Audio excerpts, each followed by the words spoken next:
Hello, my name is Kate Lackey, and these are my closing thoughts regarding rural and remote education becoming a requisite component of health professionals' education. Throughout this debate, I have highlighted the importance of this specific content being incorporated into existing healthcare professionals' education in order to ensure that safe and equitable care is achieved regardless of where a patient lives. Rural and remote content is an important part of the solution. My opponent highlighted throughout the debate that rural and remote content alone cannot improve retention of healthcare workers and that we should continue to focus on providing education that is broad and can be applied to many practice settings.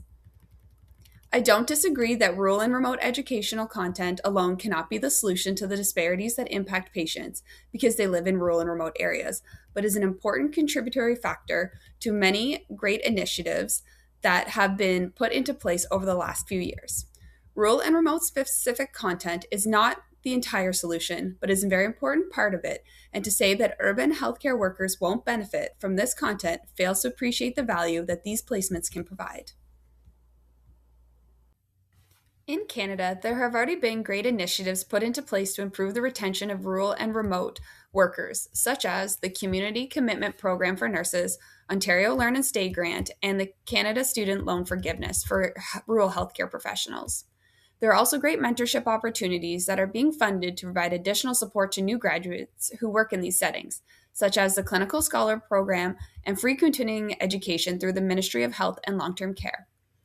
Without providing the educational foundation and schooling, it is difficult to provide exposure to these settings as a viable place of employment that can be both rewarding and fulfilling. Rural and remote specific content is extremely important so healthcare professionals can provide safe and equitable care for these patients. It is important to note that these patients often need care in urban settings, so an understanding of their unique challenges improves quality of care in this setting as well. Clinical placements provide an opportunity to develop skills such as the ability to work autonomously, increases resourcefulness, and develops practical skills from having a broad scope of practice, which is beneficial for any practice settings. These skills are transferable, and I would argue that as someone who has worked in both in rural and urban practice settings, one cannot truly understand the lack of resources these communities have until you're actually practicing in it. Rural and remote education must be a priority.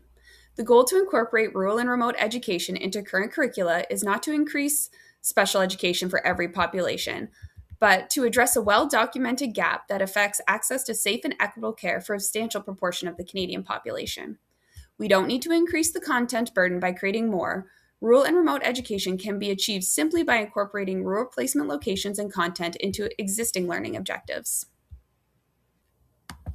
After reviewing both sides of the debate, evidence shows that rural and remote education is the only way to ensure safe, equitable, and competent care to a large portion of the Canadian population. Urban and rural combination education has been proven to increase competency of healthcare professionals, regardless of where they end up practicing after graduation. We can recognize that rural and remote education is not the only solution to solve recruitment and retention in these areas, but is an important step in the right direction in improving healthcare for the millions of Canadians who live rurally. References utilized during the preparation of the slideshow.